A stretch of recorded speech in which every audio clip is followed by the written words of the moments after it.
Welcome class. आज का topic है हमारा शक्ति गुणांक या पावर फैक्टर। आपने कई बार सुना होगा पावर फैक्टर के बारे में।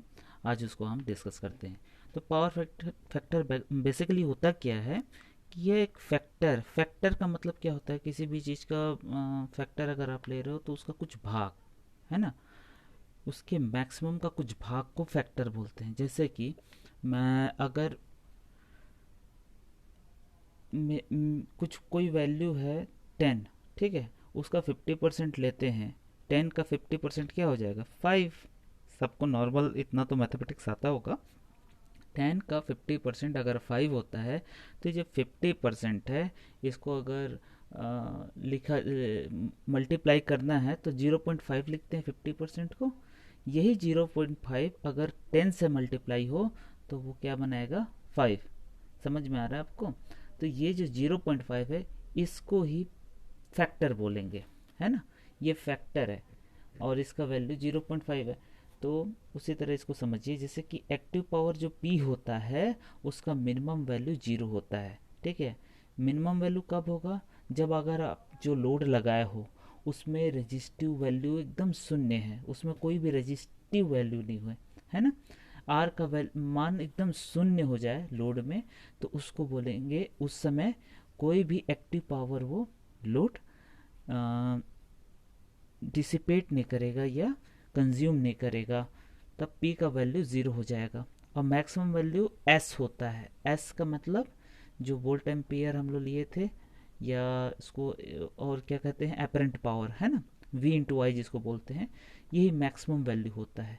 इससे ज़्यादा पी नहीं हो सकता, ठीक है। ये तब के केस में होता है जबकि लोड में, जब आप लोड देख रहे थे, तो जब लोड में अगर आपका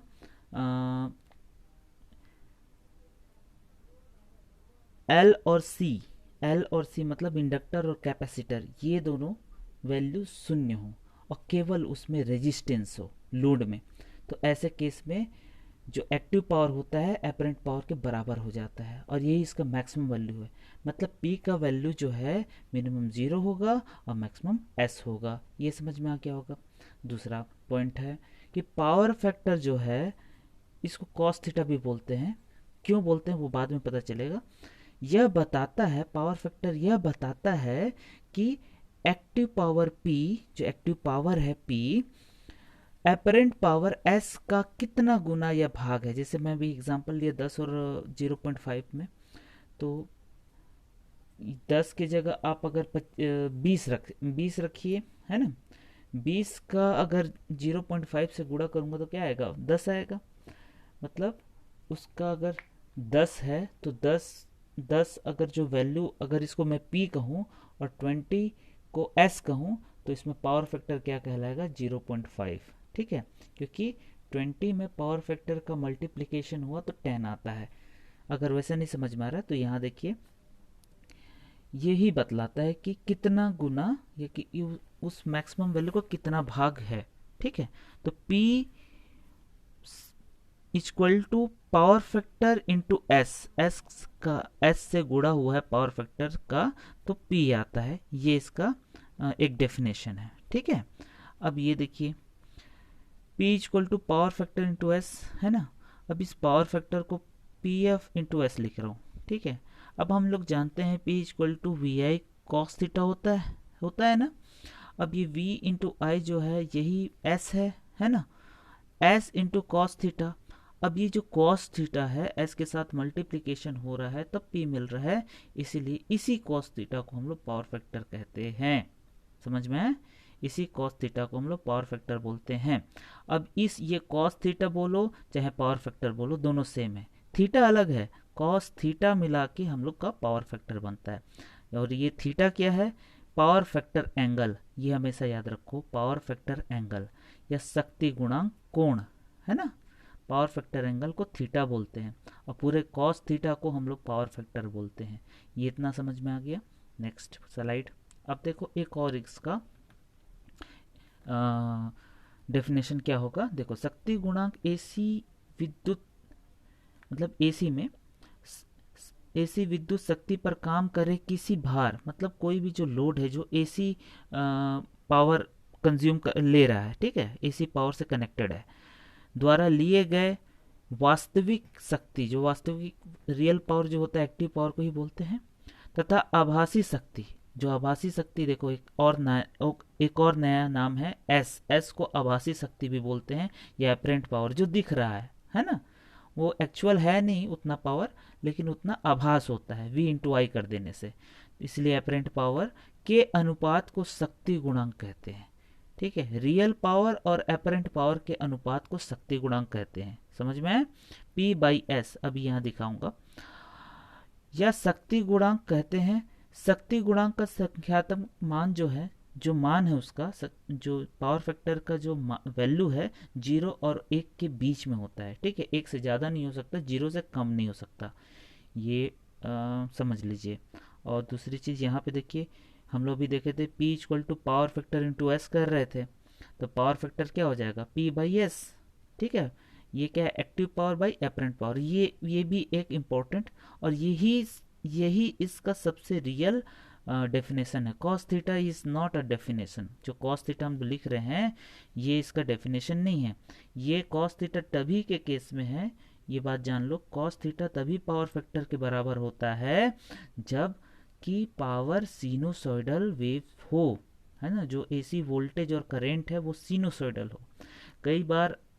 कई केस में होता है कि वो सिनुसॉइडल ना हो के ट्रायंगुलर शेप का कोई वेव फॉर्म हो जाता है, तब कॉस थीटा नहीं लेते हैं, ये बात ध्यान दो। और ये कभी कभी एग्जाम में पूछता है, यहाँ नहीं पूछेगा, CSV2 में नहीं, ये आपका कहीं भी एंट्रेंस एग्जाम में पूछ सकता है। ठीक है, अब इसके बाद देखो, यहाँ पावर फैक्टर का मान 0 से 1 के बीच ही होता है, ये बता दिया। जब 0 होता है पावर फैक्टर का वैल्यू, और इसका कोई यूनिट नहीं होता ना, ये कोई इसका यूनिट नहीं होगा, जैसे वोल्टेज का वोल्ट होता है, करंट का एम्पियर होता है, जो इसका कोई, ये बस संख्यात्मक मान होगा, 0 से 1 के बीच में होगा। तो 0 जब होगा, जब 0 पावर फैक्टर होगा, है ना, तो इसको ZPF बोलते हैं। 1 जब होगा उसका मैक्सिमम वैल्यू, पावर फैक्टर अगर मैक्सिमम 1 होता है तो मैक्सिमम वैल्यू पे इसको यूनिटी पावर फैक्टर बोलते हैं।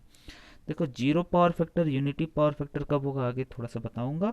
अब देखो, यदि वोल्टेज से लोड करंट लैगिंग हो, ये इम्पोर्टेंट है, यदि वोल्टेज जो अपना सप्लाई वोल्टेज है या लोड वोल्टेज है ना, लोड वोल्टेज अगर डायरेक्ट कनेक्ट है तो वही सप्लाई वोल्टेज के बराबर ही होगा।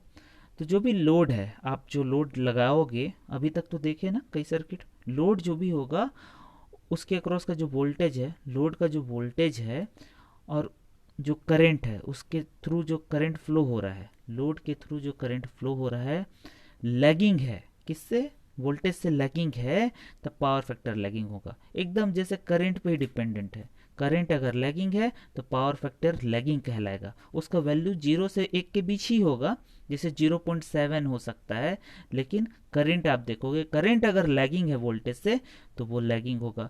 उसी तरह करंट अगर लीडिंग है तो वो भी लीडिंग होगा। जैसे 0.5 अगर उसका वैल्यू है तो लैगिंग और लीडिंग भी लिखना जरूरी है, वो लैगिंग होगा कि लीडिंग होगा डिपेंड करेगा करंट पे। करंट अगर लैगिंग है तो पावर फैक्टर लैगिंग होगा, करंट अगर लीडिंग है तो पावर फैक्टर लीडिंग होगा। ये इंपॉर्टेंट पॉइंट है। इसके बाद एक चीज़ और, अब देखो वही चीज़ यहाँ पे दिखा रहा है, वोल्टेज को रेफरेंस लेते लिया है, यहाँ अगर करंट लैगिंग है, देखो माइनस थीटा मतलब आई माइनस थीटा, इसका मतलब क्या होता है कि ये पावर फैक्टर हो गया, ये लैगिंग है, करंट लैगिंग है, इसलिए पावर फैक्टर का वैल्यू निकालना है तो कॉस थीटा करोगे, यही थीटा डायरेक्ट उठा के यहाँ कॉस के साथ लगा दोगे और ये हो जाएगा लैगिंग, है ना।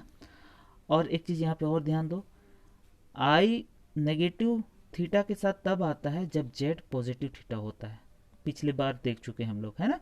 तो जेड अगर यहाँ पॉजिटिव दिख गया तो डायरेक्ट आप बता सकोगे कि जो पावर फैक्टर आएगा वो लैगिंग होगा। अगर ये पॉजिटिव है तो लैगिंग होगा, जेड का एंगल माइनस थीटा है या करंट का थीटा प्लस थीटा है तो पावर फैक्टर लीडिंग होगा और उसका वैल्यू इस कॉस थीटा से निकलेगा, है ना। इसी थीटा को यहाँ कॉस के साथ रखोगे एंगल लगा के तो वो निकलेगा पावर फैक्टर का वैल्यू, और वो लीडिंग होगा कि लैगिंग इसी थीटा के साइन से पता चलेगा। आई का थीटा बस देखना आप, है ना, जेड को हटा दो, आई का थीटा बस देखो, आई अगर पॉजिटिव हो, आई का थीटा, आई का एंगल पॉजिटिव है तो वो लीडिंग कहलाएगा, नेगेटिव है मतलब ये लैगिंग है, इसीलिए पावर फैक्टर लैगिंग होगा। इतना समझ में आया।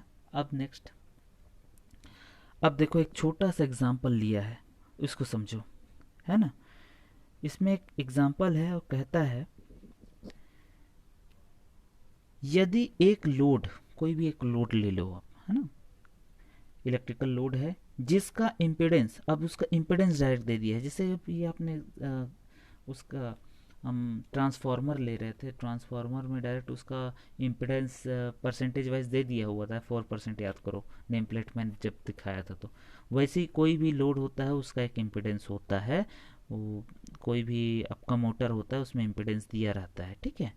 जैसे इलेक्ट्रिकल लोड का इम्पीडेंस पीछे उसके नेम प्लेट में देख सकते हो। तो इम्पीडेंस दिया हुआ है 6+j8, ये देखो ये वाला फॉर्म पे दिया हुआ है हमारा कॉम्प्लेक्स फॉर्म पे। अब बोलता है 450 हर्ट्ज एसी सप्लाई से कनेक्ट किया गया है, ठीक है, मतलब सप्लाई से कनेक्ट किया गया है, ठीक है, 400 वोल्ट। अब इस प्रकार से जब भी दिया रहता है तो ये वोल्टेज का जो ये टर्म है ये हमेशा आरएमएस वैल्यू रहता है ना, आरएमएस वैल्यू ये याद कर लो जो बोल रहा हूँ। ये 50 हर्ट्ज सप्लाई है फ्रिक्वेंसी का, अभी इसका कोई यूज़ नहीं है, जब यूज़ होगा तो बताऊंगा। तब क्या कैलकुलेट करना है मेरे को, आरएमएस करंट, करंट का आरएमएस वैल्यू करंट करना है, लोड का पावर फैक्टर कैलकुलेट करना है, एवरेज पावर कैलकुलेट करना है, टोटल वोल्ट एम्पियर्स कैलकुलेट करना है, ठीक है। अब यहाँ पे देखो जेड जो हमारा दिया हुआ है, जो जेड था लोड का, जो जेड है वो 6+j8 ओम्स है। इसको हम लोग कन्वर्ट करेंगे पोलर फॉर्म में, कन्वर्ट करना बता चुका हूँ। z का ये वैल्यू जो है मोड ऑफ z निकालेंगे तो 6 का स्क्वायर प्लस 8 का स्क्वायर करेंगे, 36 64 100 अंडर रूट कर देंगे। एक मिनट, ये गलत है, ये गलत है, सॉरी,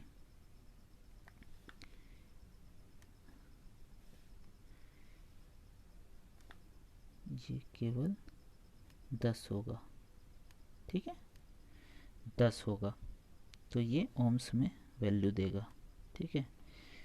और यहाँ पे देखिए 40 एम्पियर आ जाएगा करंट, सॉरी, ठीक है। अब यहाँ पे देखिए सॉरी, अब आई निकालना है, आई निकालना है तो आई क्या होता है, V/R होता है, जब हम सबको पता है। V का RMS वैल्यू लो और Z लगा दो, क्योंकि लोड है, इम्पिडेंस आपको दिया हुआ, R का वैल्यू नहीं दिया, इम्पिडेंस है टोटल, तो इम्पिडेंस लगा दो। तो वोल्टेज अपन इम्पिडेंस को आई बोलेंगे। अब यहाँ पे V को आप रेफरेंस लोगे हमेशा, और जो करेंट जो Z है, Z हमारा क्या निकला है 10 एट एंगल 53, एंगल भी निकालने बताए, 10 इनवर्स क्या करोगे एंगल निकालने के लिए, ये वाला 53.13 आ रहा है जो एंगल, इसको निकालने के लिए क्या करोगे 10 इनवर्स 8/6 मतलब B/A, ये A और ये B कहलाता है। यहाँ पे ये देखिए ये A है और ये B है, समझ लीजिए A+JB। तो 10 थीटा निकालते हैं तो 10 इनवर्स 8/6 B/A, हमेशा B/A करोगे, ये करके देखना कैलकुलेटर पे आएगा, ठीक है। तो 10 एट एंगल 53.13 आएगा, यही इसका पोलर फॉर्म है। अब देखो यहाँ पे देखो ऐसा सिली मिस्टेक कोई नहीं करेगा, है ना, मेरे से हो गया है। अब ये I = V/Z है, जहाँ तो V को वैल्यू डायरेक्ट आप पुट करोगे, यही RMS वैल्यू है, ये ध्यान देना, ये RMS वैल्यू है, ये एट एंगल 0 है ना, और ये Z जो है 10 एट एंगल 53.13 है। अब यहाँ पे इसको डिवाइड करोगे तो 40 हो जाएगा, एट एंगल माइनस, ये माइनस है ना, ध्यान दो माइनस, क्योंकि ये ऊपर जाएगा, 0 से माइनस होगा, 0 से जैसे माइनस होगा तो -53.13 आ जाएगा, और ये 40 रहेगा। तो यहाँ पे 40 एम्पियर, ठीक है, 40 एम्पियर करंट होगा, ध्यान दो, ये 40 एम्पियर, ये जो 40 आएगा ना, ये पोलर फॉर्म में जो सामने वाला वैल्यू रहता है यही RMS वैल्यू रहता है, ये बात हमेशा गार्ड बांध लो। जैसे यहाँ पे 400 वैल्यू जो है ये आरएमएस वैल्यू है, उसका ये एंगल है, आरएमएस वैल्यू के साथ एंगल है। तो बस आपको करंट पूछा है, उसका एंगल तो नहीं पूछा है, तो केवल आरएमएस वैल्यू आप 40 एम्पियर डायरेक्ट बता दिए। ऐसे ही निकालना है, ऐसे ही कैलकुलेशन करना है। और आगे देखो, इसको ये 40 कर लेते हैं, 40 एम्पियर, ठीक है। अब देखो पावर फैक्टर, पावर फैक्टर हमने क्या बोला था, जो भी कोस होगा, कोस थीटा को पावर फैक्टर कहेंगे। अब ये जो थीटा है हमारा 53, देखो आई का जो भी एंगल है -53.13, यही थीटा डायरेक्ट उठा के वहाँ रख दो कॉस के साथ, ठीक है। कॉस के साथ रख दिया तो मेरा 0.6 वैल्यू आया। अब इसके साथ लैगिंग होगा, क्योंकि आई जो है यहाँ पे आई दिख रहा है आपको, माइनस था, माइनस मतलब लैगिंग। करेंट जो है उसका एंगल माइनस में है, मतलब वो लैगिंग है, तो पावर फैक्टर भी लैगिंग कहलाएगा, डायरेक्ट लिखते हैं इसको, है ना। अब एवरेज पावर, एवरेज पावर जो है मैं बताया था, रियल हो, एवरेज हो, एक्टिव हो, सब एक ही नाम है, पी, पी को बोलते हैं, जिसका वैल्यू था वी आई कॉस थीटा।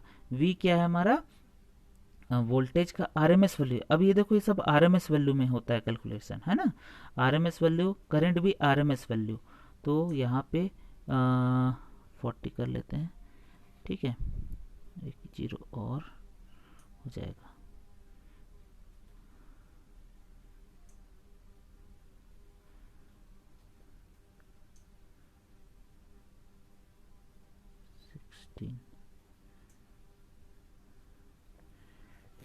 अब यहाँ पे देखिए वी 400 था, तो 400 हम डायरेक्ट लिख दिए। करंट हम लोग 40 एम्पियर ये निकाले हैं, ठीक है। कॉस थीटा अभी ऊपर निकाले 0.6, इसको करते हैं तो 9600 वाट आएगा। अब ये देखो 9600 वाट को हम लोग और क्या लिख सकते हैं, 9.6 किलो वाट, 9.6 किलो वाट। कैसे, ये पूरे टर्म्स को 1000 से डिवाइड करो, 1000 से डिवाइड करोगे तो 9.6 आएगा, और के लगा दो, 1000 से डिवाइड करके के लगा दो, तो ये वाट से किलोवाट में चेंज हो जाएगा। अब देखो टोटल वोल्ट एम्पियर जो निकालना था, हमारा क्वेश्चन में था टोटल वोल्ट एम्पियर्स क्या होता है। वोल्ट एम्पियर जहाँ आ गया मतलब हमको एस निकालना है ना, V into I, volt ampere है, total volt ampere S, S equal to V into I होता है। तो यहाँ पे भी 400 वोल्टेज है और 40 करंट है, ये आरएमएस वैल्यू देख लीजिए। तो ये आरएमएस वोल्टेज और करंट के आरएमएस वैल्यू का मल्टीप्लिकेशन करेंगे तो कितना हो जाएगा, 4 इंटू 4 16 और 30 16,000 VA। अब इसको 1000 से डिवाइड करोगे तो 16 बचेगा, और के लगा दोगे तो 16 KVA भी लिख सकते हैं, ये इसको ये नीचे लिखोगे एज इक्वल टू 16 KVA, ठीक है। तो ये this is the end of the video. I hope मेरे को सब ऐसा लग रहा है कि सबको समझ में आया होगा। अगर फिर भी कोई डाउट है तो मुझसे डायरेक्ट पूछ सकते हैं, ठीक है। Thank you.